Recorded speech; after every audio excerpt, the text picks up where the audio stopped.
The applause stopped like someone had cut the power. 1 second, the old opera house was breathing as one body. The next it froze. 3,000 people. Grey hair, pressed jackets, pearl necklaces, hands halfway raised and unsure whether to clap or pull back. On stage under lights too bright to be forgiving a man who had sold out arenas for 4 decades, stared at the girl he had just dragged forward, his smile thinning by the second. "Go on," said Daniel Crowe. 63, voice smooth, but sharpened at the edges. "This is your moment." The camera crane hovered above them, slow and deliberate, like a bird circling something wounded. Somewhere in the wings, a stage manager mouthed the word "cut," but no sound came through the headsets. Live broadcast. No safety net.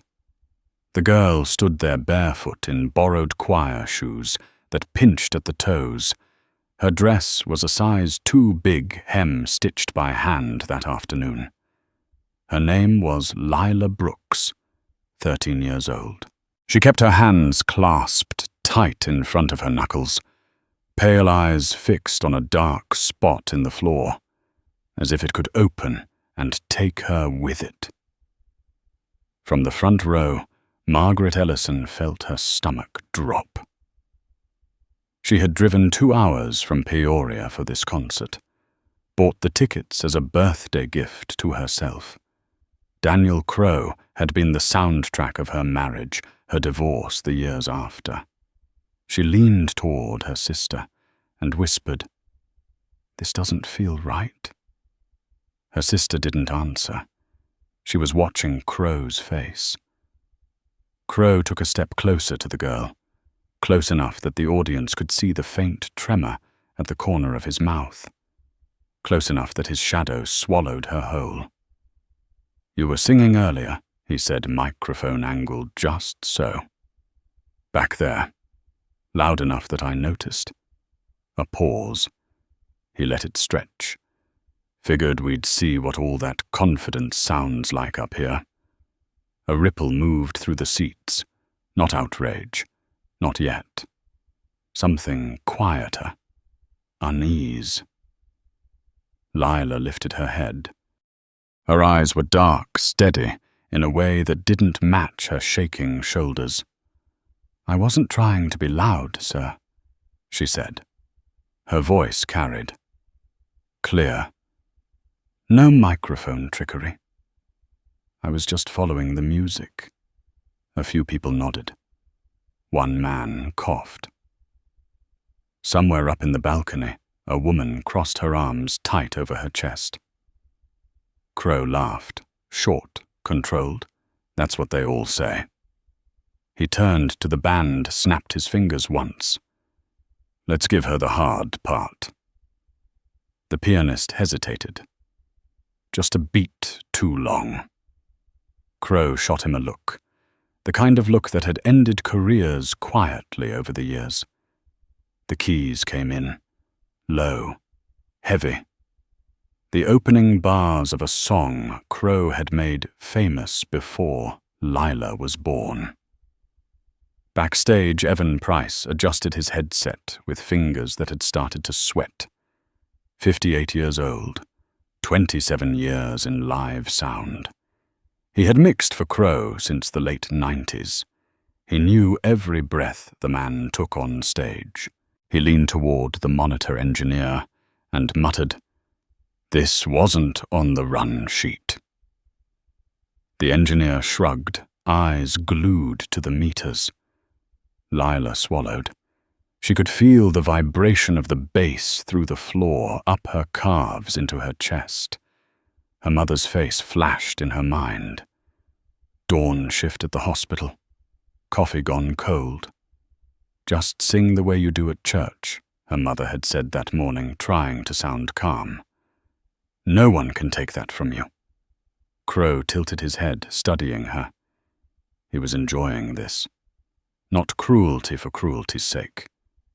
Something colder. Control. When the chorus comes, he said, "Don't hold back. Let's hear what you've got." The words sounded generous. They weren't. In the third row, Reverend Thomas Green leaned forward, elbows on knees. He had brought half the youth choir on that bus. He knew Lila's voice.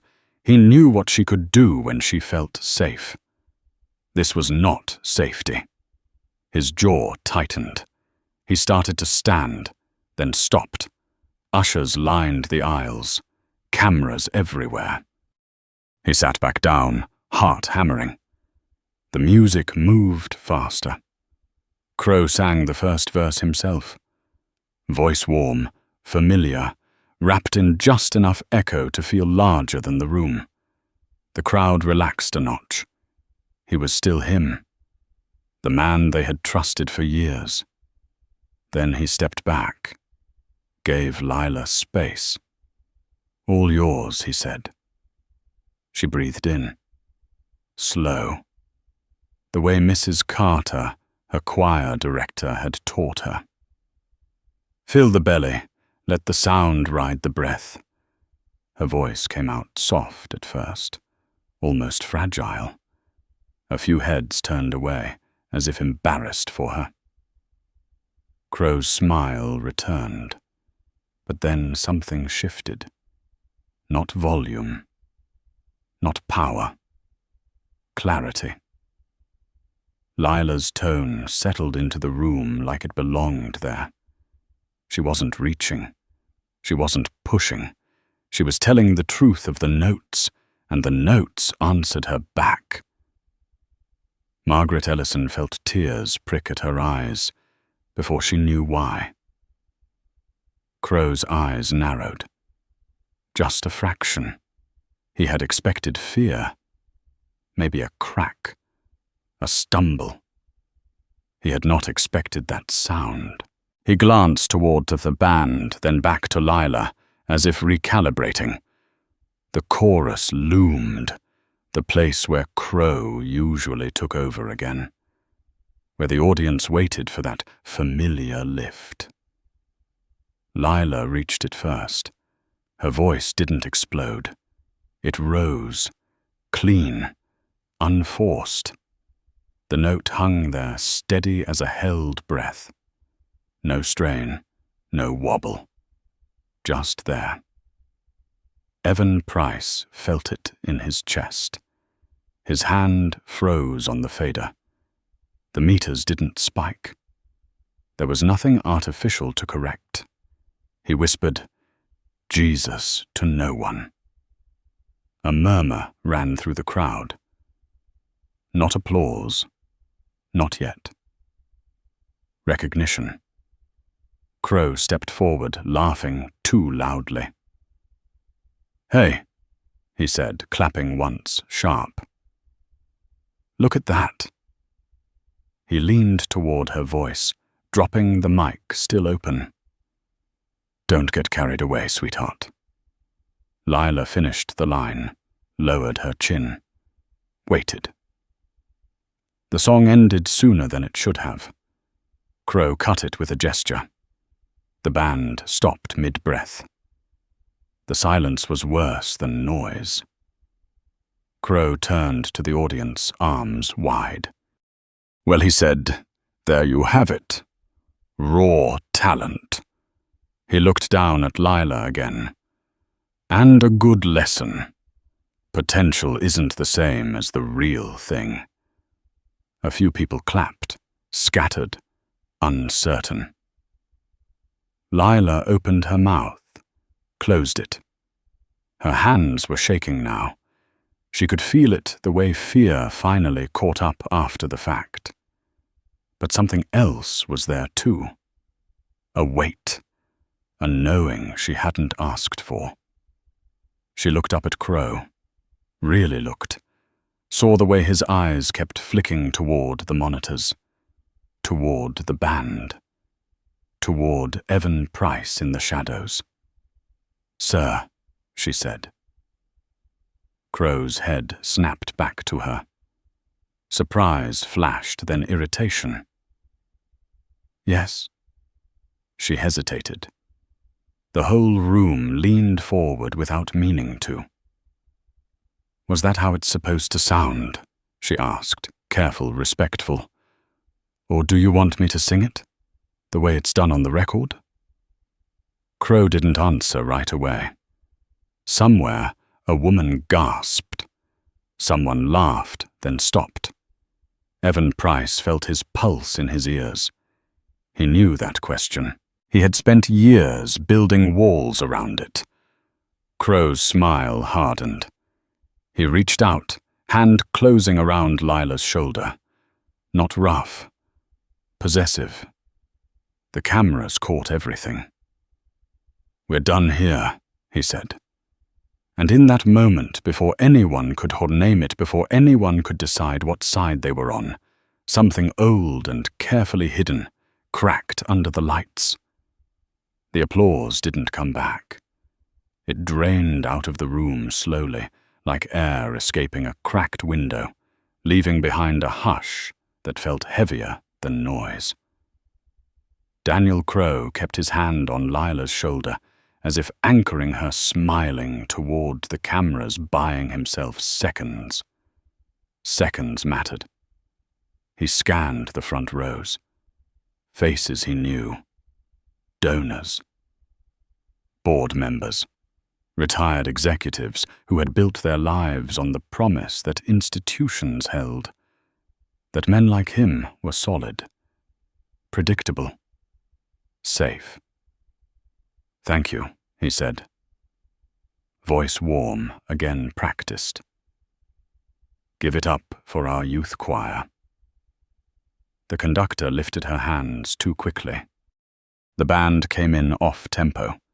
The cue lights flashed, red to green. The machine lurched forward. Crow leaned down, lips close to Lila's ear. You did fine, he whispered. His breath smelled faintly of mint and something sharper. But don't talk out of turn again. His grip tightened for half a second, just enough for her to feel it. Then he released her and turned back to the audience, already reclaiming the space. Lila walked toward the risers on legs that didn't quite feel like hers. Every step sounded loud. Her heart was beating too fast. She kept her eyes forward. Don't look for her mother. Don't look for Mrs. Carter. If she saw their faces, she wasn't sure she'd keep moving. Behind her, Crow finished the set alone. He sang safe songs, familiar ones. Nothing that climbed too high. The audience clapped when expected, stood when cued, but the warmth had cooled. Something had shifted, and everyone felt it, even if no one named it. Backstage, Evan Price pulled off his headset the moment Crow exited the stage. The corridor smelled like old paint and electrical dust. Crow brushed past him without a word, jacket already shrugging off his shoulders as an assistant reached for it. That wasn't necessary, Evan said low. Crow stopped, slowly turned. The lights back here were unkind. They showed the lines at the corners of his eyes, the tension he usually hid behind charm. What wasn't? You know damn well, Evan said. His voice shook, but he didn't lower it. That kid didn't do anything wrong. Crow stared at him for a long moment. Then he smiled. It was thinner than before. Get the levels right next time, he said. That's your job. He turned and walked away. Evan stood there, fists clenched, listening to the sound of Crow's footsteps fade. He thought of all the times he had told himself it wasn't his place, that he was just the sound guy, that the audience didn't want the truth, they wanted the experience. Tonight, the lie had cracked wide enough for a child to see through it. In the green room, Lila sat on a folding chair, hands in her lap, staring at the floor. Mrs. Carter crouched in front of her, careful not to crowd her. "You okay, baby?" she asked. Lila nodded, then shook her head. "I don't know." Mrs. Carter reached out, then stopped herself, letting Lila choose. Lila leaned forward and buried her face in the woman's shoulder. Her body shook, silent. Mrs. Carter held her eyes, scanning the room. A few choir parents hovered nearby, whispering. One man kept glancing toward the door, nervous. A producer stepped in, clipboard tucked tight against her chest. "We're wrapping in 10, she said. "We'll need the kids ready for the curtain call." Mrs. Carter looked up. "She's not going back out." The producer blinked. "Excuse me?" "She's done," Mrs. Carter said. Her voice was calm, firm. "You got what you needed?" The producer hesitated, looked toward the hall where Crow had disappeared. Calculations flickered across her face. "Let me check," she said, and backed out. From the front of the house, Margaret Ellison stood slowly, knees stiff. Her sister grabbed her arm. "Where are you going?" Margaret shook her head. "I need some air." She made her way toward the aisle. Heart pounding. She had watched men like Crow her whole life. Watched them be celebrated, excused. She thought of her granddaughter, 13, all elbows and questions. The thought made her throat tighten. In the lobby, conversations buzzed. Not loud. Careful. People testing words. "Did you hear that note? She wasn't supposed to sing that part." He didn't like it. Margaret caught fragments, saw the way people leaned in, eyes bright with something that wasn't admiration. Outside, the night air was sharp. Margaret took a deep breath. Across the plaza, a small group had gathered around a phone, replaying a clip someone had already posted. The sound was thin, distorted, but unmistakable. Lila's voice, steady and clear, cutting through the noise. Back inside, Crow sat alone, staring at his phone. Notifications stacked faster than he could read. His manager burst in, tie loosened, face flushed. "What the hell was that?" he demanded. Crow looked up slowly. It was nothing. It was not nothing, the manager snapped. "People are talking. Donors are asking questions." Crow stood. "I handled it." "You put your hands on a kid on camera," the manager said. His voice dropped. "That's not handling it." Crow's jaw tightened. She crossed a line. "She's 13. Crow said nothing. He picked up his jacket, smoothed it out. "We'll get ahead of it," he said finally. "We always do." In the hallway, Evan Price watched Crow pass again, flanked now by lawyers. He made a decision that scared him more than any mix he'd ever botched. He pulled out his phone and typed a message he had never sent before. Not to a reporter. Not yet. To someone who knew the contracts. Someone who had lived on the other side of the glass. On the bus ride back to the church, the choir kids were unusually quiet. Lila sat by the window forehead, against the cool glass, city lights blurring past. Mrs. Carter sat across the aisle watching her without staring. "You didn't do anything wrong," she said softly. Lila didn't answer right away. "He looked at me like I broke something," she said, "like I wasn't supposed to see it." Mrs. Carter nodded. "Some things don't like being seen." At home, Lila's mother answered the door, still in her scrub's hair, pulled back tight. She took one look at her daughter and pulled her into a hug that was fierce and grounding. "What happened?" she asked. Lila took a breath. The words came out slow. "Careful." "I sang," she said, "and I asked a question." Her mother held her at arm's length, searched her face. "Are you in trouble?" "I don't know." They sat at the small kitchen table, steam rising from untouched soup. The television played muted in the background, news ticker scrolling.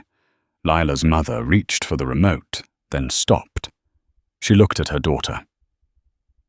"Do you want to see?" Lila shook her head. "Not yet."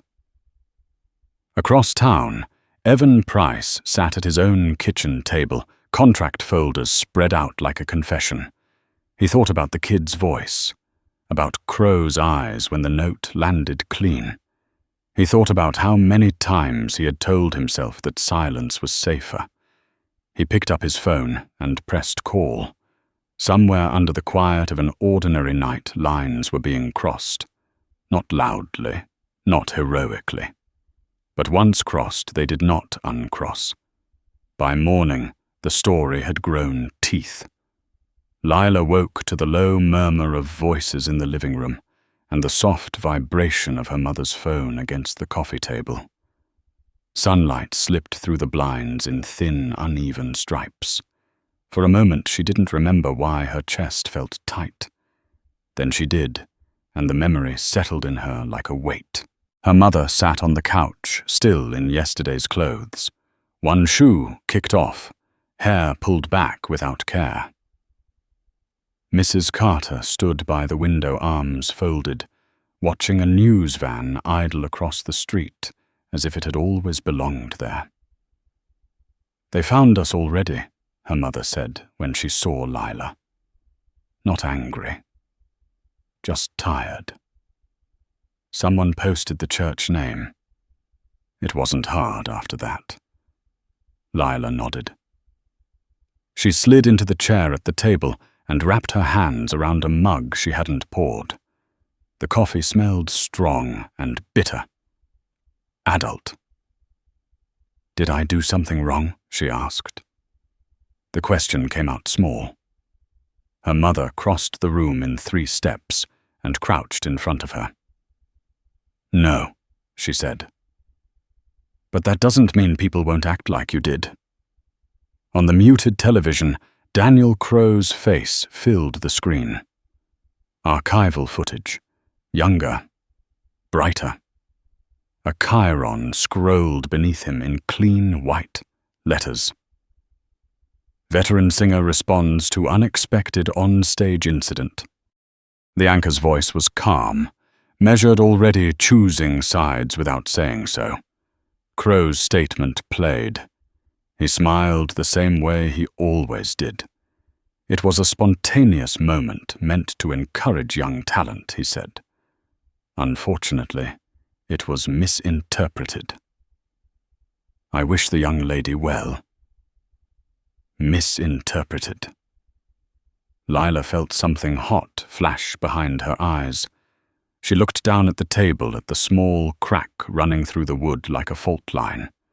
Mrs. Carter cleared her throat. "The school called," she said. "They want to meet this afternoon." Her mother's jaw tightened. "About what?" "About safety," Mrs. Carter said carefully. "And liability." Lila swallowed. The word sounded heavy.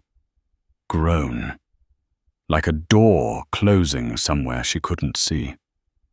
Across the city, Evan Price sat in his car outside a brick office building he had driven past 100 times without noticing.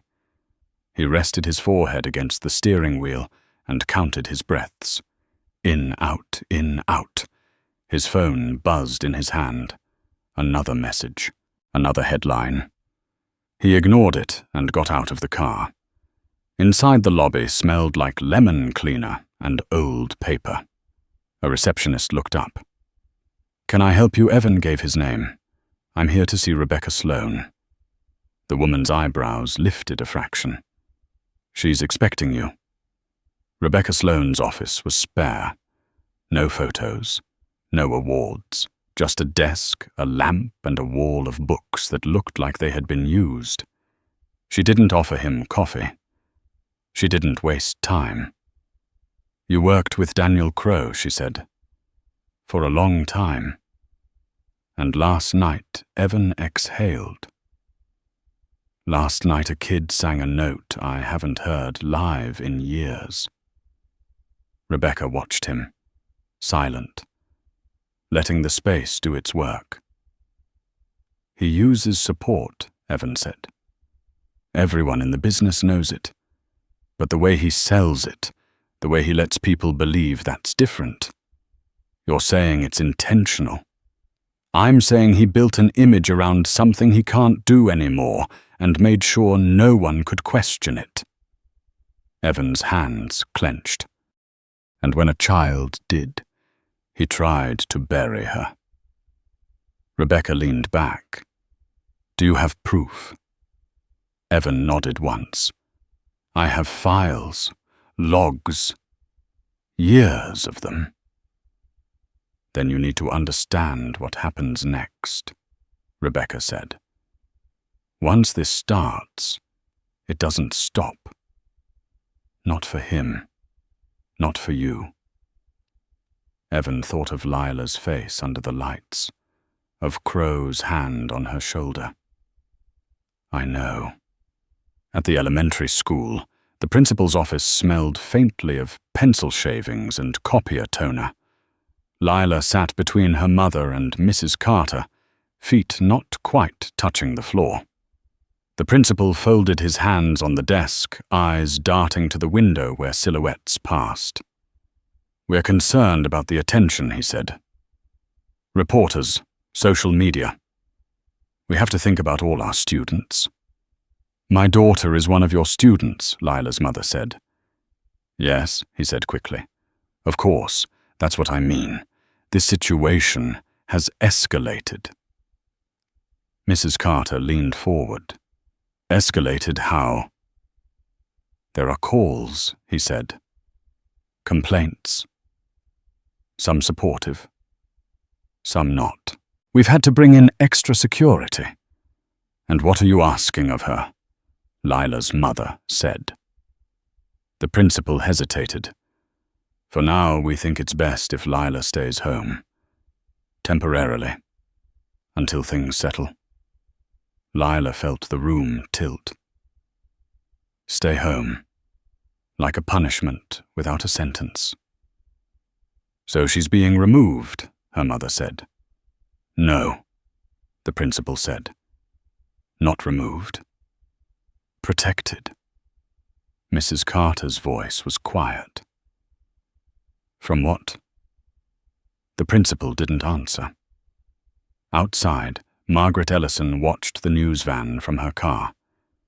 She had come to drop off paperwork for her volunteer shift and found herself sitting there instead, hands gripping the wheel.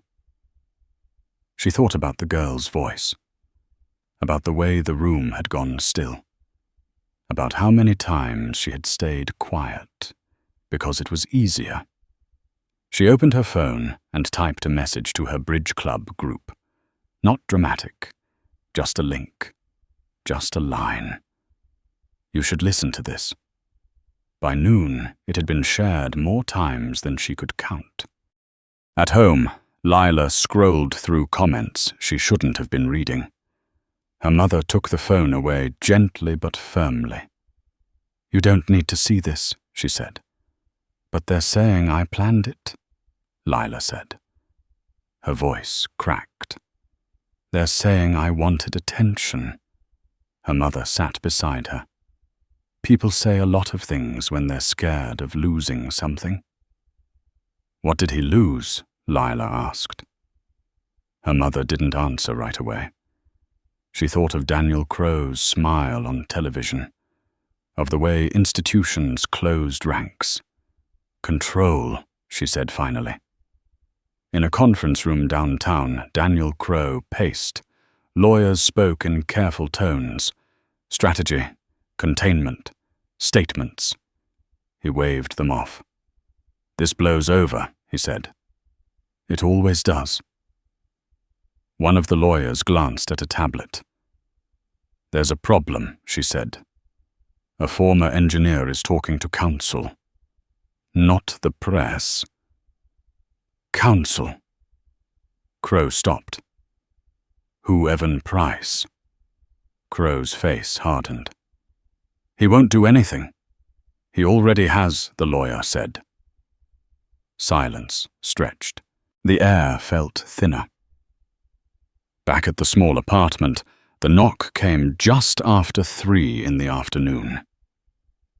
Lila's mother opened the door to find a woman in a navy suit, hair pulled back, eyes sharp but not unkind.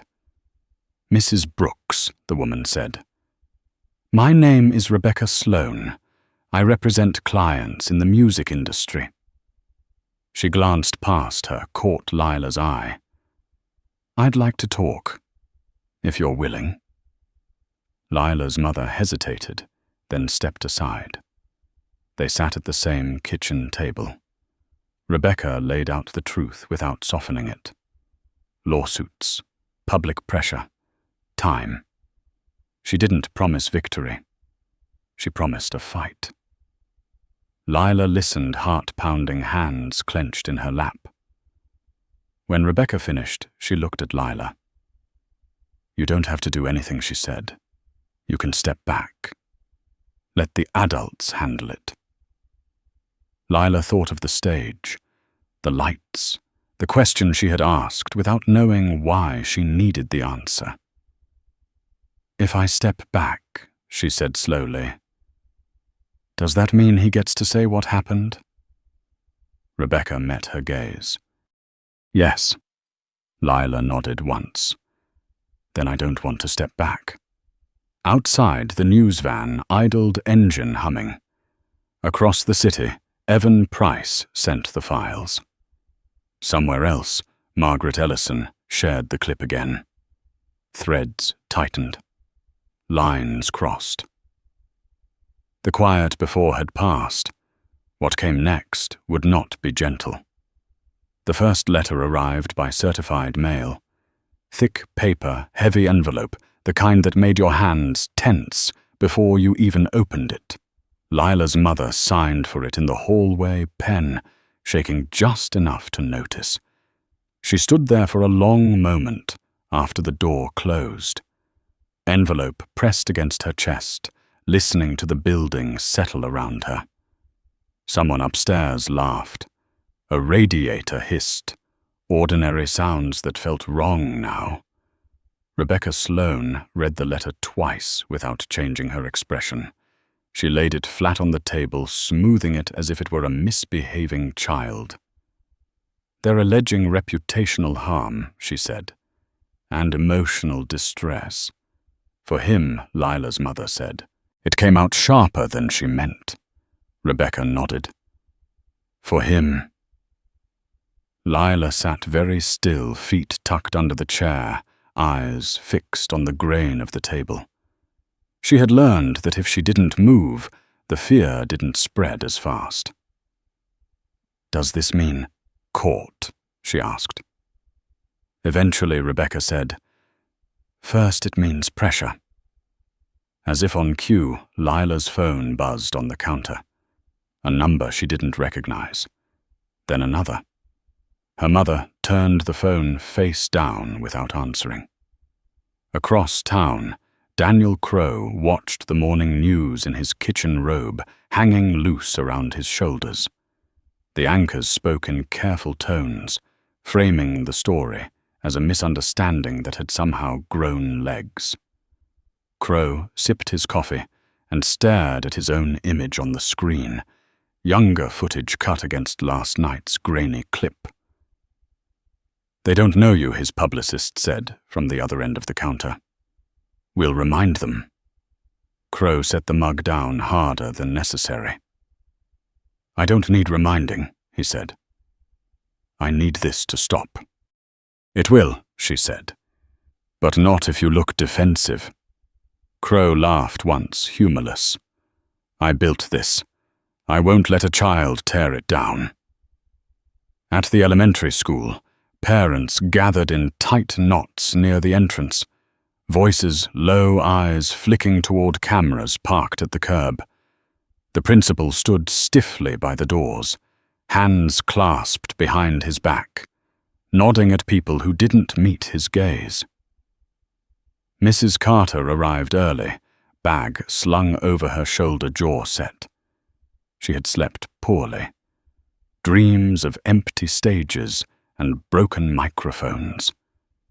When she saw the notice taped to the office window, her chest tightened. Emergency meeting. Parents only. She stepped inside and found Margaret Ellison already seated, coat folded neatly on her lap. Margaret looked up, recognition flaring. "You're her teacher," she said. Mrs. Carter nodded. "Yes." Margaret leaned closer. "She sang like she meant it," she said.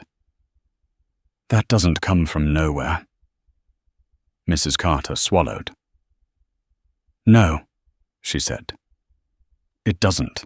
The meeting was worse than expected. Words like risk and exposure floated through the room, detached from the people they were supposed to protect. When the suggestion came to formally distance the school from Lila until matters were resolved, Mrs. Carter stood up. "She didn't bring this here," she said. Her voice didn't shake. "You invited him. You put her on that stage." The room went quiet. Some parents nodded. Others looked away. Back at the apartment, Evan Price sat at his own table laptop, open folders arranged with care. He had not slept. Every time he closed his eyes, he saw Crow's hand on Lila's shoulder. He had spent years convincing himself that the work was neutral. That sound was sound. Now he knew better. Rebecca called him mid-morning. "We're moving forward," she said. "Your files are clean. Chain of custody matters." Evan nodded, even though she couldn't see him. "I'm ready." "You understand what he'll say about you?" Rebecca continued. "Disgruntled, washed up, bitter." Evan smiled faintly. "I'm almost 60, he said. "I've been called worse." By afternoon, the narrative had split cleanly in two. Radio hosts debated ethics. Callers phoned in with shaking voices, some furious, some grateful. Social media spun faster than anyone could track. Clips slowed down, analyzed, paused on Crow's hand, on Lila's face. Lila stayed off the phone. Rebecca had insisted. Instead, she sat by the window with her notebook, drawing the outline of the opera house from memory. The curve of the balcony, the way the lights made everything look flatter than it was. Her mother watched her heart aching. "Do you want to stop?" she asked quietly. "We can make it stop." Lila didn't look up. "If it stopped," she said, "does he get to say I was wrong?" Her mother closed her eyes. She thought of her own life, of swallowing words because it was easier. "No," she said. "He doesn't." The second letter came by email, then the third. Each one more urgent than the last. Rebecca responded with precision, her language sharp but measured. She let them know she was not intimidated, that she was prepared. Crow's lawyers were not used to that tone. In a downtown office, Crow sat across from them, listening as options narrowed. "You can settle," one suggested. quietly. Crow scoffed. Admit fault. Control the damage, the lawyer corrected. Crow stood abruptly. I won't be humiliated, he said. Not by her, not by anyone. That night, a statement went out, carefully worded. Regret without apology. Sympathy without responsibility. It satisfied no one. Margaret Ellison watched it on her television hands, folded. She reached for her phone and typed again, slower this time. This isn't about him. It's about whether we tell children the truth matters. The message spread. On the fourth day, Rebecca walked into the apartment carrying a thin folder. They want mediation, she said. Lila's mother stiffened. What does that mean? It means they're worried, Rebecca said, and they want you to be quiet. Lila looked up. Do I have to go? No, Rebecca said. But it's a chance to put things on record. They met in a neutral office with frosted glass and bad coffee. Crow did not attend. His representatives did. They spoke of reputations and legacies, of unintended consequences. They spoke as if Lila were not there. Finally, Lila spoke. Her voice was calm. I didn't say anything. Mean, she said. I asked a question. One of the lawyers smiled thinly. Intent isn't the issue. It is to me, Lila said. The room shifted. Rebecca watched carefully. This was not what they had prepared for. Outside, cameras waited. Inside, lines were being drawn that would not be erased. That evening, Evan Price received a message from Rebecca. One word. Ready. He looked around his small apartment at the life he had built in quiet corners. He thought of the cost. He thought of the child who had sung without asking permission. He typed back. Yes. The night settled over the city, heavy with heat and expectation. In different rooms, different people lay awake, knowing that whatever came next would not be handled by press releases or silence. The story had passed that point. The truth once heard had begun to ask for more.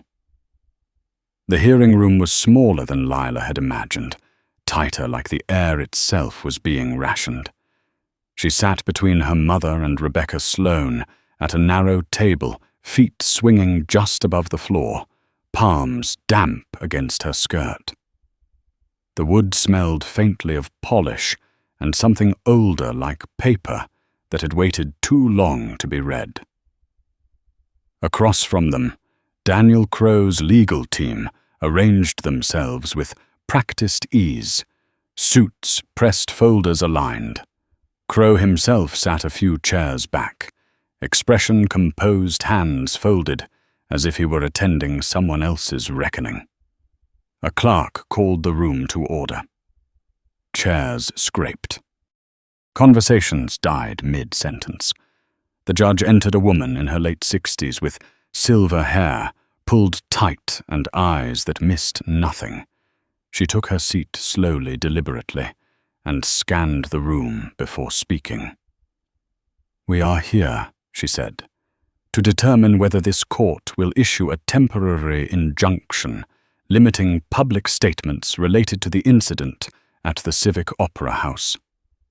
Her gaze landed briefly on Lila, including statements made by a minor. Lila felt her mother's hand close around hers. Crow's attorney stood first. He spoke smoothly, confidently, as if reading from a script refined over decades. He framed the incident as reckless, as damaging, as a moment taken out of context by a child who could not possibly understand the consequences of her words. "This is not about silencing truth," he said. "It's about preventing harm." Rebecca rose slowly. She didn't rush. She didn't smile.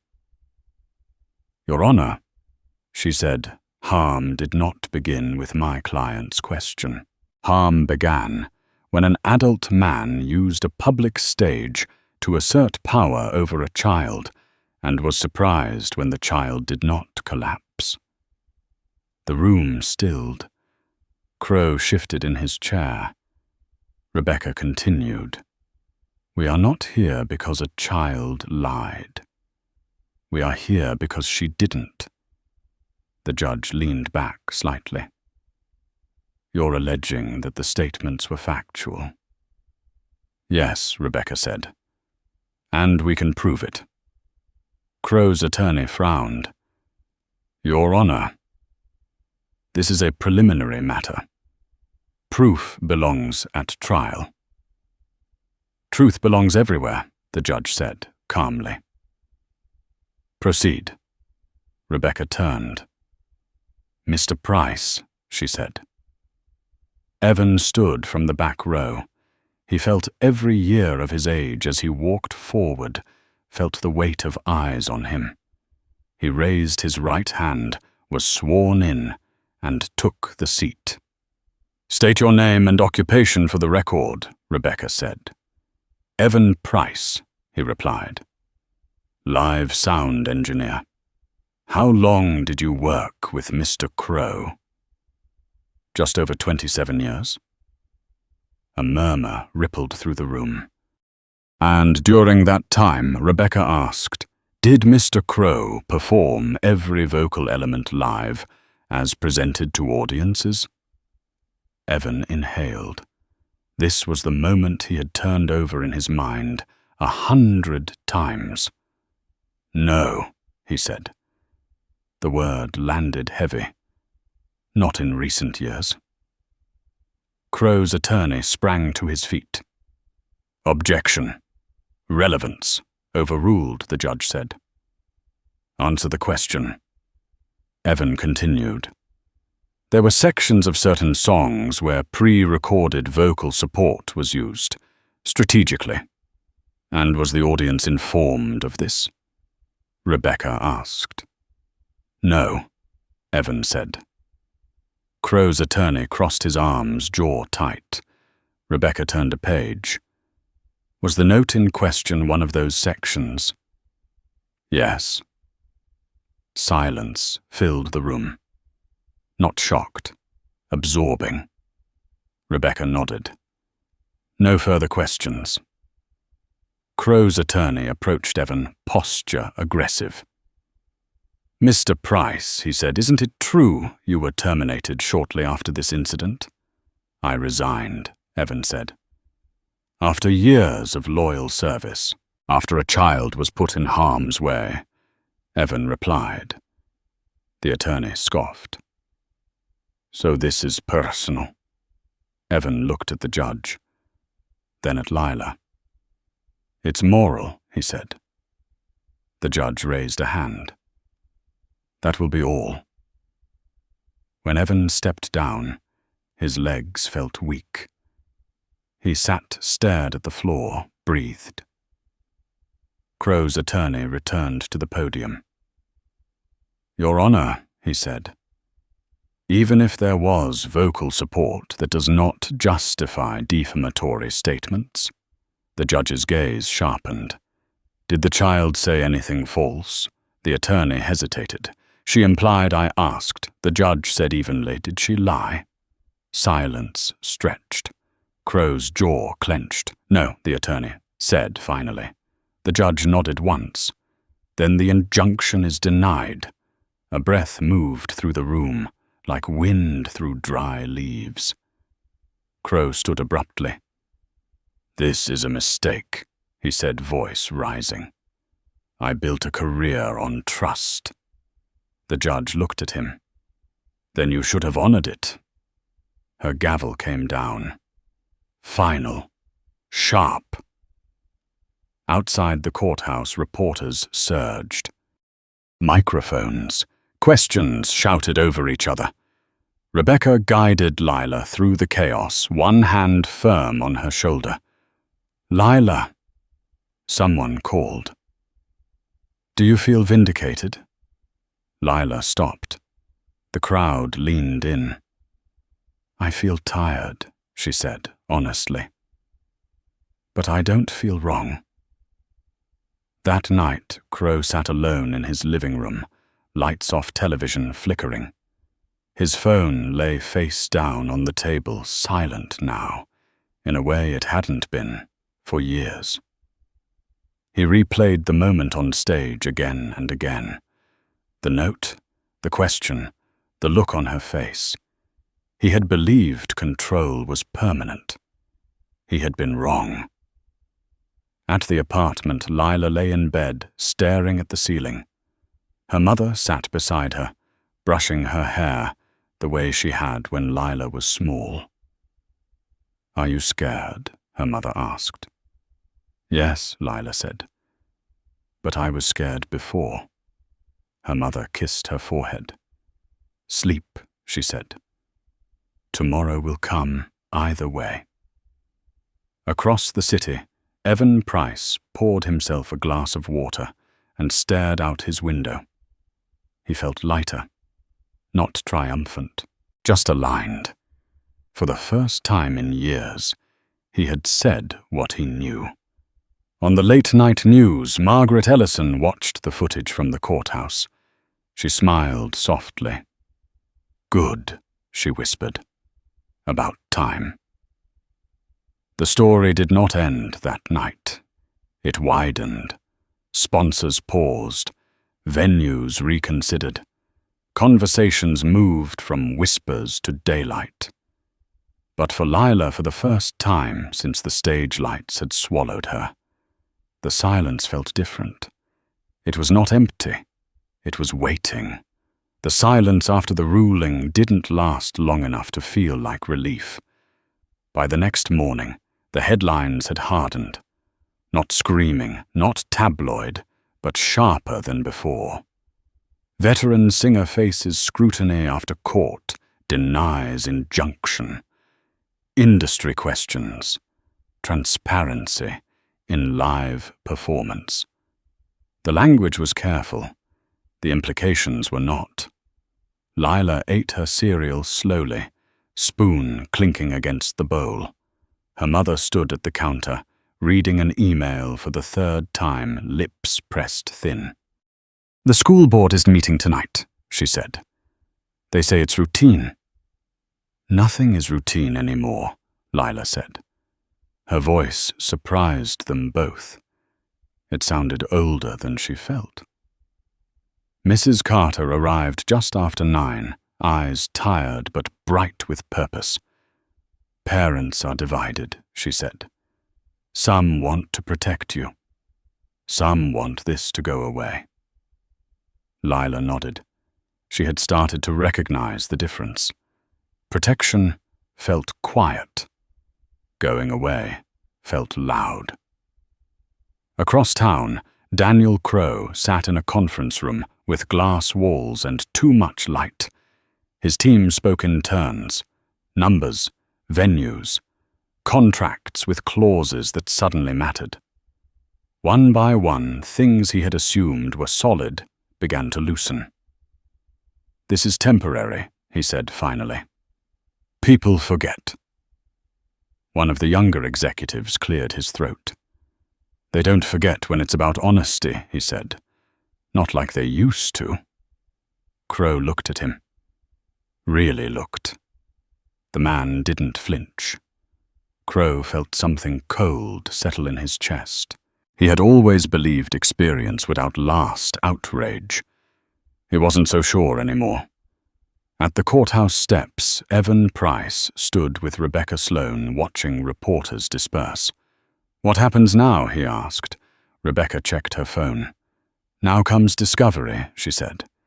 "And with it more choices." Evan exhaled. "I should have done this years ago." Rebecca didn't soften her answer. "You didn't?" she said. "But you're doing it now." That afternoon, The school meeting filled the gym with folding chairs and murmurs. Lila sat with her mother in the back, Mrs. Carter beside them. The principal stood at the front, shoulders tight, reading from notes he didn't seem to need. "We want to ensure the safety of all students," he said, "and to avoid further disruption." A hand shot up, a father Lila recognized from choir practice. "Are you saying my kid is unsafe because she told the truth?" he asked. Another parent stood.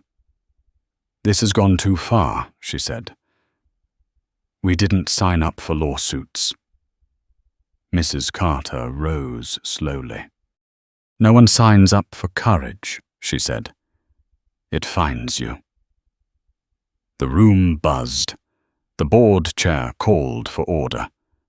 When the vote came, it was close.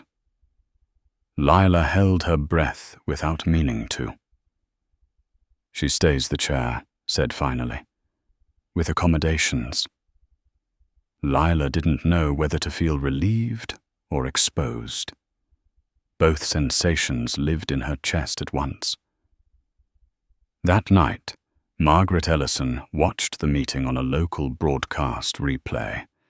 She paused the screen on Lila's face. So composed, so young. She thought of the years she had swallowed questions because it was easier. She picked up her phone and wrote an email she had never planned to send, addressed to a donor group she belonged to. It was brief, direct. "We can do better than silence." The next day, Rebecca's phone rang before 8. She listened, eyes narrowing. When she hung up, she called Lila's mother. "We need to talk," she said. "There's something you should know." They met at the apartment. Rebecca set a folder on the table. "Crow's holding company has been negotiating a sale," she said. Not public yet. He was positioning himself as stable, trustworthy. Lila's mother frowned. "And now?" "Questions," Rebecca said, "which means leverage." Lila listened, trying to follow the adult words. "Does that mean he'll stop?" she asked. Rebecca shook her head. "It means he'll push harder." As if summoned, the call came an hour later. A voice smooth as glass. "This has gone far enough," the man said. "We'd like to propose a resolution." Rebecca didn't let him finish. "Put it in writing," she said, and hung up. That evening, Crow stood alone on the darkened stage of a theater he had once filled effortlessly. He had come without telling anyone, walked in through a side door, stood where the lights used to warm his face. He sang softly. No microphones, no support. The sound echoed back, smaller than he remembered. He stopped. The quiet answered him. At home, Lila lay awake, listening to sirens in the distance, thinking about the note she had held, the way it had felt less like effort and more like alignment. She wondered if telling the truth always felt like that at first. Clean, and then heavy. Her mother sat at the kitchen table, bills spread out, calculating margins she had never needed to calculate before. Fear crept in when she wasn't looking. She pushed it back with the memory of her daughter standing still under lights, asking a simple question. The following week brought more than talk. A venue announced it was postponing Crow's residency. A longtime collaborator released a careful statement. Not condemning, not defending. The space between filled with speculation. Evan Price testified again this time in a deposition that lasted hours. When it was over, he stepped outside into late afternoon sun and felt something like exhaustion and something like relief braid together. I didn't know it would be like this, he said to Rebecca. No one does, she said. That's why silence survives. In the apartment building, someone slipped a note under the door. Thank you for speaking. No name. Just that. Lila held it in her hands like something fragile. At school, a girl from another grade approached her at lunch. I heard you on the radio, she said. I didn't know you could do that. Lila shrugged. I didn't either. The world kept moving, but differently now. Conversations took longer. People listened harder. The story had stopped being about a single moment and started becoming about what followed when power was questioned by someone who wasn't supposed to have it. Late one night, Rebecca received a message that made her sit up straight. She read it twice, then once more. When she finally allowed herself to breathe, she called Evan. It's bigger than we thought, she said. Evan closed his eyes. It always is. Across the city, Daniel Crowe stared at a contract he had once considered untouchable, now marked with revisions and pauses. He felt the ground shift under him, not violently but steadily, the way foundations move before you realize you're standing on fault.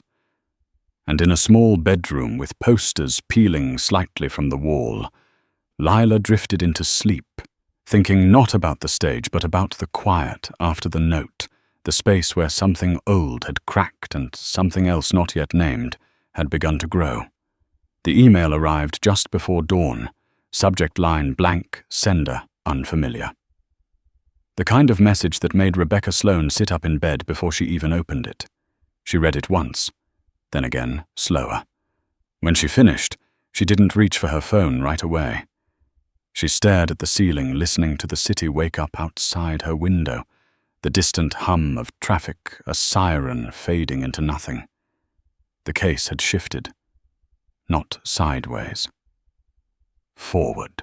By the time Lila left for school, the sidewalks were already lined with small clusters of people pretending not to wait for her.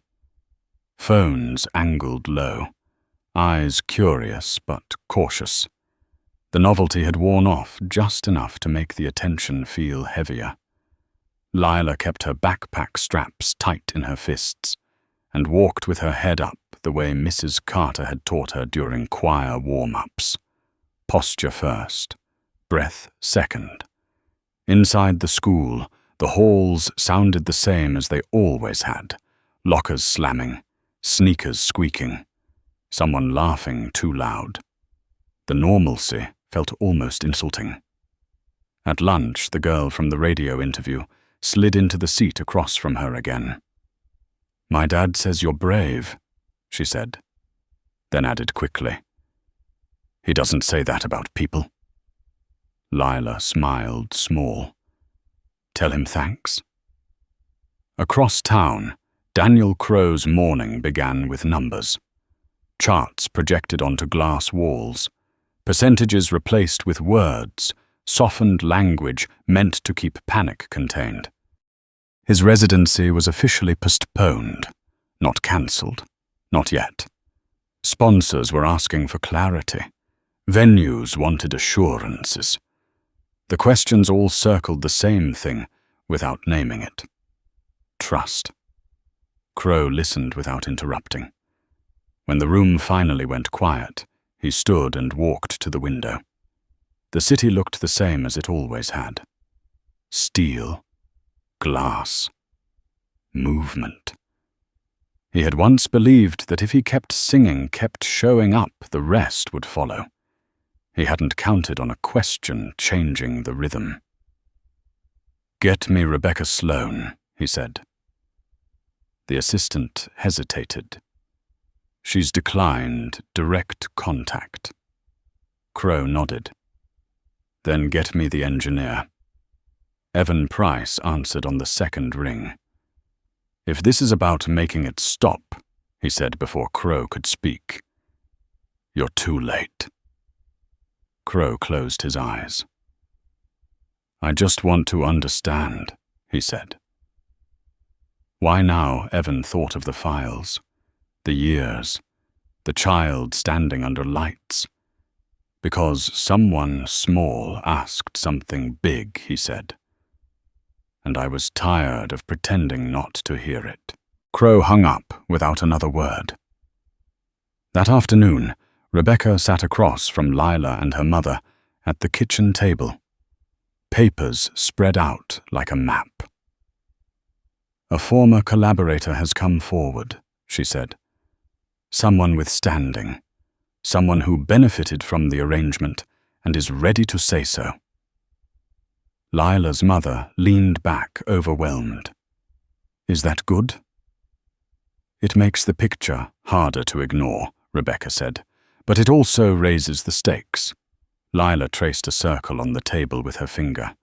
"Does it mean more people will be mad?" Rebecca didn't lie. "Yes." "Then okay," Lila said. "They already are." The interview aired that night.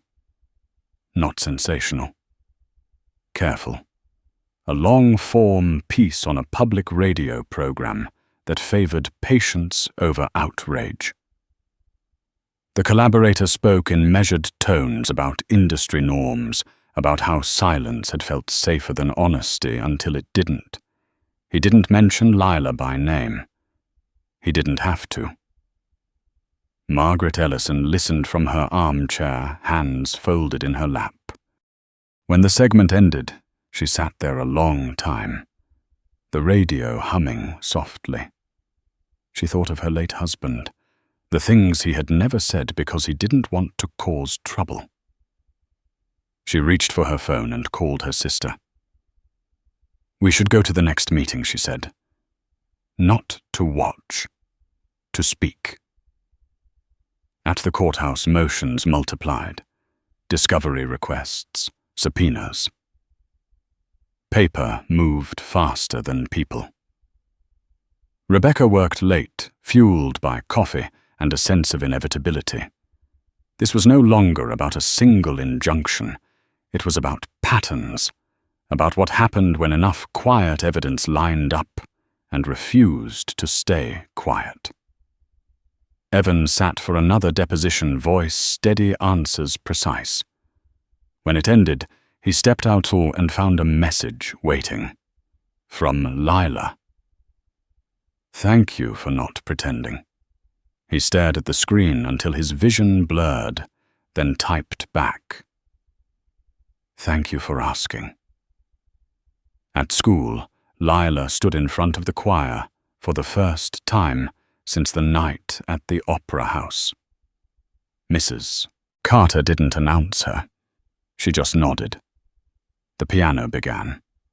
Lila sang. Not the song everyone expected. Something older, simpler. Her voice filled the room without effort. When she finished, no one clapped right away. Then one girl did. Then another. It wasn't thunderous. It was real. That evening, Rebecca's phone rang again. She listened, then smiled, a rare thing these days. "They want mediation," she said later. "Real mediation. With terms." Lila's mother exhaled long and shaky. "What kind of terms?" Rebecca looked at Lila. "Transparency," she said. "Acknowledgement, not from him, from the system." Lila thought about the stage, about the quiet afterward. "Does it mean people will know what they're hearing?" "Yes," Rebecca said. "Then that's enough," Lila said. In a private room far from cameras, Daniel Crow read the proposed terms. Disclosure, independent audits, public statements crafted without him at the center. He felt something close to grief, not for the career, for the certainty. He had mistaken applause for permanence. He signed. The announcement didn't make headlines the way the confrontation had. It came out on a Thursday afternoon, buried under other news. But musicians noticed. Venues noticed. So did audiences who had learned to listen differently. At home, Lila helped her mother fold laundry. The television played quietly in the background. A commentator mentioned industry reform in passing. Lila didn't look up. "Do you miss it?" her mother asked. The stage Lila considered. "I miss singing," she said. "Not the lights," her mother smiled. Late that night, Rebecca sent one last email before sleeping. Subject line still blank. Just a sentence. "This part is over. The next one is bigger." Outside, the city moved on as cities do. But somewhere beneath the noise, a new note had been struck. Not loud, not perfect. Just honest enough to change the key. The press conference was scheduled for 11 in the morning, late enough to catch the noon cycle, early enough to look intentional. Lila watched it on a small television in the corner of the classroom, volume low captions crawling across the screen. The principal had insisted it be shown. Transparency, he said. Learning moment. The phrase made her shoulders tense. Learning moments usually came with homework and consequences. Rebecca Sloane stood at the podium first, posture straight, hands resting lightly on the sides, as if the wood could feel her steadiness. She spoke without flourish. No victory, no accusation. Just facts arranged carefully like stones across a river.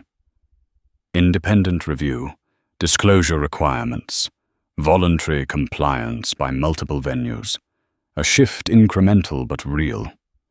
Then Daniel Crowe stepped forward. He looked smaller than he had on stage. Not physically. Something else. His suit fit perfectly. His hair was combed. His voice, when he spoke, carried the same trained calm that had sold records for decades. "I want to acknowledge," he said, "that my performances in recent years have included vocal support, not clearly disclosed to audiences." He paused, letting the sentence land.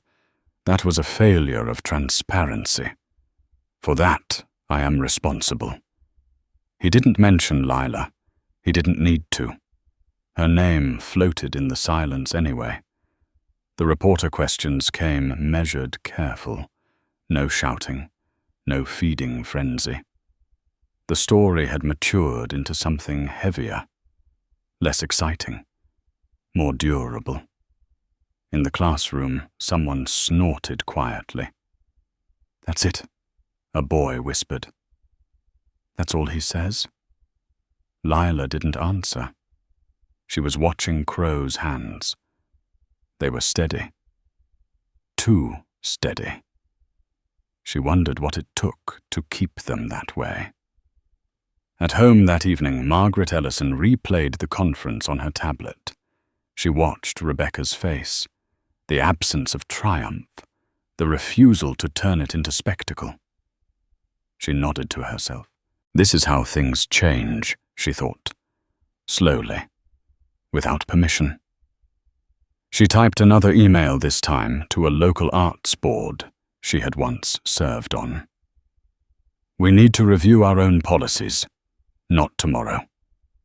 Now." Across town, Evan Price boxed up the last of his equipment from the venue storage room. He moved carefully, labeling cables out of habit. When he finished, he stood in the empty space listening to the echo of his own footsteps. He didn't regret it, not anymore. But he felt the loss, the rhythm of touring, the certainty of a call sheet. He had traded familiarity for alignment. Some days that trade still hurt. Rebecca met him later for coffee. "You did what you needed to," she said. "I know," Evan said. I just didn't know it would cost this much. Rebecca smiled faintly. It always does. At school, Lila's days settled into something resembling normal. Teachers were kinder. Too kind sometimes. Students watched her with a new awareness, like she had aged suddenly. She hated that. She missed being invisible. Choir rehearsals resumed quietly. Mrs. Carter didn't single her out. She let Lila choose when to sing. Some days Lila did. Some days she didn't. Both were allowed. One afternoon, a woman in a navy blazer waited outside the school office. She introduced herself politely. "I'm from the State Arts Council," she said. "We're conducting listening sessions." Lila's mother hesitated, then nodded. They sat in the same small office where words like liability had once hung heavy. "We're not here to recruit," the woman said. "We're here to understand." Lila listened. She spoke when asked, about how the note had felt, about the question she had asked without planning, about the moment afterward when everything went quiet. It wasn't bravery, she said finally.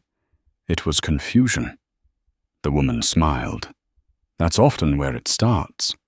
In a boardroom downtown, executives argued over phrasing, disclosure language, font size on tickets, placement on programs.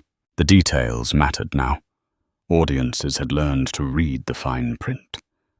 One man slammed his hand on the table. "We're going to scare people away." Another shook her head. "We're going to keep them." The vote passed narrowly. Daniel Crow watched the vote summary on his phone from a hotel room he hadn't planned to be in. He had postponed the residency indefinitely. Not cancelled. He wasn't ready to use that word yet. He tried singing again that night. He chose a song without peaks, without history. His voice filled the room adequately, comfortably. He stopped before the last verse. He wasn't angry. He was tired. He wondered how many times he had mistaken applause for absolution. At the apartment, Lila helped her mother with dinner. They worked side by side, chopping vegetables, the radio playing low. A segment came on about industry reforms. Lila turned it down. "Do you ever wish you hadn't said anything?" her mother asked quietly. Lila thought about it. The fear, the letters, the hearings, the way people looked at her now. Then she thought about the silence after the note, the clean space where the truth had landed. "No," she said. Her mother nodded. That was answer enough. Late that week, Rebecca received confirmation that other venues had adopted the disclosure policy voluntarily. No mandate, no headlines, just adoption. She forwarded the email to Lila's mother with a single line. "This is what it looks like." At school, a boy approached Lila during recess. "My mum says you changed music," he said. Lila laughed softly. "I didn't," she said. "I just sang." He considered that. Still counts. Margaret Ellison attended the first of the listening sessions. She sat in the back, hands folded, listening to musicians speak about credit and silence and survival. When it was her turn, she stood. "I'm not a musician," she said. "I'm an audience member. And I want to know what I'm hearing. That's all." Applause followed. Not loud. Agreement. As weeks passed, the story thinned out of the news cycle. New outrages arrived. new distractions. But something remained underneath. Policies stayed changed. Conversations stayed open. Lila received a letter, handwritten on cream paper. No return address. Thank you for reminding us that sound is made by people. She tucked it into her notebook without comment. One night, as she lay in bed, she replayed the melody she had sung in Choir the Simple One. She hummed it softly, just for herself. The sound settled easily like it always had. Outside her window, the city breathed. Buses hissed. Somewhere, a distant siren rose and fell. Life went on, altered in small, stubborn ways. The note she had sung had faded. The question she had asked had not. The subpoena arrived on a Thursday afternoon, folded once, slid through the mail slot with a soft, final sound. Lila's mother picked it up from the floor and knew what it was before she read it. Her name wasn't on it. Lila's was. Witness. Not defendant, not plaintiff. The distinction mattered on paper. In the body it felt thinner. Rebecca Sloane read it standing by the window light, cutting across the page. They're widening the scope, she said. Industry practices, consumer protection. It's no longer just about him. Lila sat on the arm of the couch, feet dangling, watching her mother's face change as the words landed. Fear didn't look dramatic. It looked like calculations, schedules, missed shifts, bus routes, the small, quiet math of survival. Do I have to go? Lila asked. Yes, Rebecca said. But you won't be alone. At the deposition, the room was long and narrow fluorescent lights, humming like they always did in places where time moved differently. A court reporter set up her machine with practiced indifference. The attorneys took their seats, shuffling papers, not looking at Lila until they had to. Rebecca sat beside her, close enough that Lila could feel her presence without needing to look. That helped. So did the small paper cup of water in front of her, sweating onto the table. They swore her in. The words sounded older than she was. Lila answered clearly. State your name. She did. Age, 13. The questions came careful at first. What she had heard, what she had said, whether anyone had coached her, whether she understood the difference between opinion and fact. I understand the difference between a note that lands and one that doesn't. Lila said. Her voice stayed steady. She didn't look at Daniel Crowe, seated farther down the table, hands folded, eyes fixed on nothing. One attorney leaned forward. Isn't it possible, he said, that you misunderstood what you heard Lila thought of the opera house? The silence, the way the sound had sat in the room. It's possible, she said. It's just not true. Rebecca's hand touched her forearm briefly. Grounding. The attorney frowned, moved on. Hours later, when it was over, Lila stepped outside into air that felt too bright. Her mother wrapped her in a hug that was fierce and brief. You did good, she said. I just answered, Lila said. That's what doing good looks like, her mother replied. Across town, Evan Price finished his own deposition and sat alone in his car for a long moment, keys still in the ignition. He thought about the way the questions had circled, how many times he had been asked why he hadn't spoken sooner. I was afraid, he had said. It felt small. It was true. That evening, Daniel Crowe watched a recording of his testimony in a hotel room with curtains drawn. The sound was off. He didn't need it. He watched his own hands, the way they moved when he spoke about intention and tradition and misunderstanding. He recognized the performance. He had built a life on it. He shut the laptop and sat in the dark. The weekend brought a lull that felt unnatural. No cameras, no calls. The story paused, waiting for the next procedural step. Lila went to the library with Mrs. Carter and shelved books for an hour, enjoying the quiet order of spines and numbers. A woman approached her near the returns desk. "My husband played trumpet," the woman said softly. He never got credit. "Thank you." Lila nodded, unsure what to say. "Thank you felt wrong. Your welcome felt worse." She smiled instead. On Monday, Rebecca called a meeting. Not urgent, deliberate. She spread documents across the kitchen table again this time, with tabs and notes in the margins. "There's a settlement framework," she said. "Not hush money. Structural changes. Oversight. Public reporting." Lila's mother listened, hands wrapped around a mug she hadn't touched.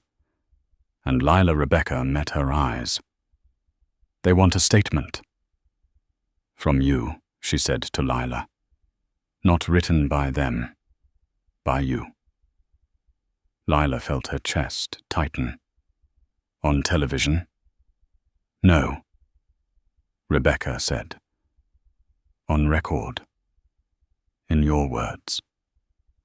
Lila thought about the first question she had asked, how it had come out before she could stop it. "Can I write it?" she asked. "Of course." That night, Lila sat at her desk and stared at the blank page. Words felt heavier now. They carried farther. She wrote slowly, crossed things out, started again. "I asked because I wanted to understand. I didn't want anyone to be hurt. I wanted to know what I was hearing." She stopped, read it aloud. It sounded like her. In a community center on the west side. Margaret Ellison sat among a group of retirees at folding tables, listening to a presentation on ticket disclosures. She raised her hand. "Will this be printed large enough to read?" she asked. The presenter smiled. "Yes." Margaret nodded. Progress, she thought, was sometimes a matter of font size. The following week, the statement was entered into the record. It didn't trend. It didn't spark outrage. It sat there plain and direct, impossible to twist without looking cruel. That mattered. Daniel Crowe read it late alone, glasses perched low on his nose. He read it twice. The second time, he stopped at a sentence and closed his eyes. "I didn't want to be brave. I wanted to be honest." He folded the page carefully. For the first time since the night at the Opera House, he felt something loosen. Not forgiveness, not relief, recognition. He had mistaken the absence of challenge for respect. He had been wrong. At school, Lila gave a presentation in social studies about civic processes. She stood at the front of the room and explained how hearings worked, how records mattered, how small actions could ripple. She didn't mention herself. The teacher didn't either. After class, a boy lingered. "Is it scary," he asked, "to talk when everyone's listening?" "Yes," Lila said. "But it's scarier when you don't." That night, the city held its breath for a different reason. A vote was scheduled. Consumer protection amendments tied to live performance disclosures. The debate was quiet, technical. It passed. Rebecca sent a single text. "It's done." Evan Price poured himself a glass of water and stood at his window watching headlights move like veins through the city. He thought of the years he had adjusted levels without adjusting his conscience. He felt tired. He felt clean. At home, Lila lay in bed, notebook on her chest, listening to her mother move around the kitchen. The world had not returned to what it was. It had shifted, and the shift had a cost. But it had also made room. She hummed softly, not to practice, not to perform, just to hear the sound settle. The note found its place. Not high, not low. True. Somewhere else, Daniel Crowe picked up a guitar he hadn't played in years and strummed a chord without amplification. The sound was ordinary, honest. He let it ring and fade. The case would continue. Appeals would be filed. Careers would adjust. None of that could change what had already happened. A question had been asked. It had been answered. And the answer had learned how to stand. The vote came through just after sunset. Quiet and procedural, the kind of decision that would never interrupt dinner or break into a broadcast, but would change the way things worked long after the cameras moved on. Lila was at the kitchen table, pencil smudges on her fingers, working through a math problem she didn't care about when her mother's phone chimed. Her mother read the message once, then again, and let out a breath she had been holding for weeks. It passed, she said. Disclosure standards, oversight. It's official. Lila nodded. The words felt distant, abstract, like a map of a place she didn't plan to live in. She pushed the pencil aside and leaned back in her chair. Through the window, the city glowed, amber buses, sighing at stops neighbors moving through their ordinary lives. It felt important that the world looked the same. At the community center across town, Margaret Ellison stacked chairs with the care of someone who had learned patience the long way. She listened to a volunteer read out the vote summary and smiled small and satisfied. No cheering, no victory laps. Just a sense that something had been set right, or at least set straighter than before. She picked up her coat and headed home, thinking of the girl's voice and the way it had changed the room without asking permission. Evan Price closed the last of his boxes and taped it shut. He labeled it neatly out of habit, then laughed at himself. He had accepted a short-term consulting role with an independent review panel, a job that would keep him busy and honest. It paid less. It mattered more. As he carried the box to his car, he felt the ache in his shoulders and welcomed it. It meant he was still here.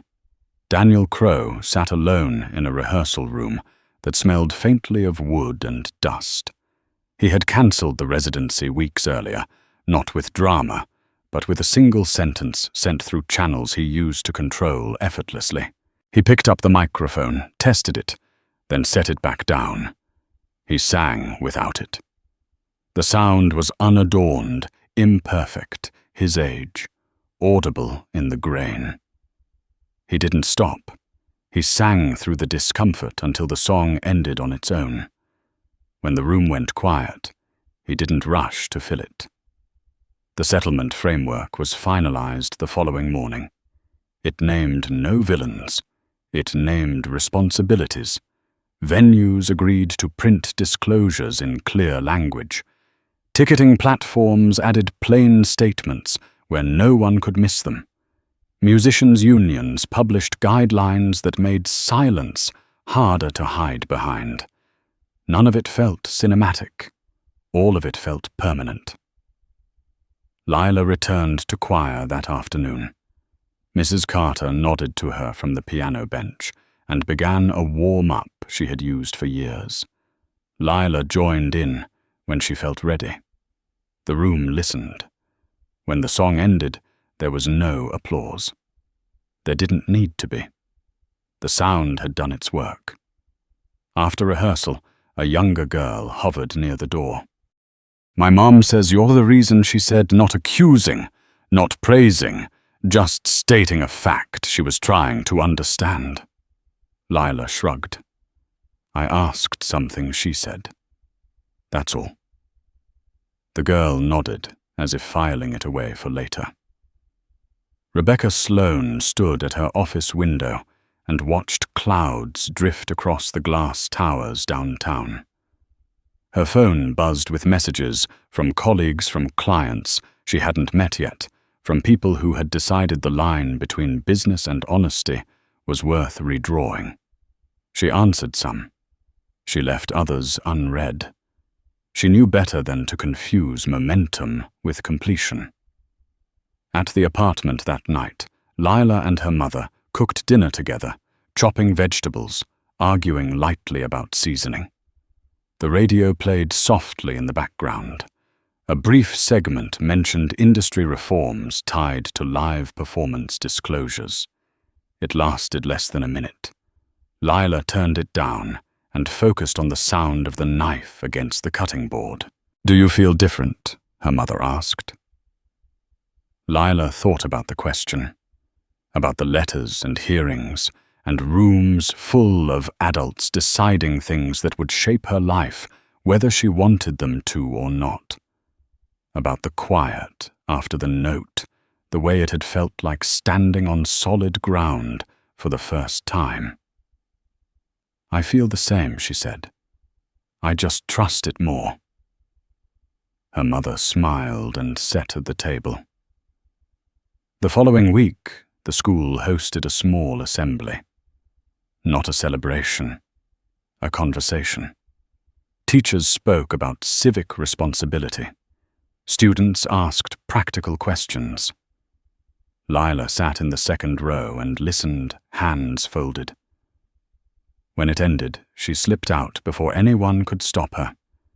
She wanted the bus ride home. The noise. The anonymity. On the ride, an older man across the aisle nodded at her. "Good singing," he said quietly. Then he looked back out the window. That was all. Margaret Ellison mailed a letter to the Arts Board with a donation she could afford and a note she wrote by hand. "Transparency isn't a threat. It's respect." She sealed the envelope and felt lighter for it.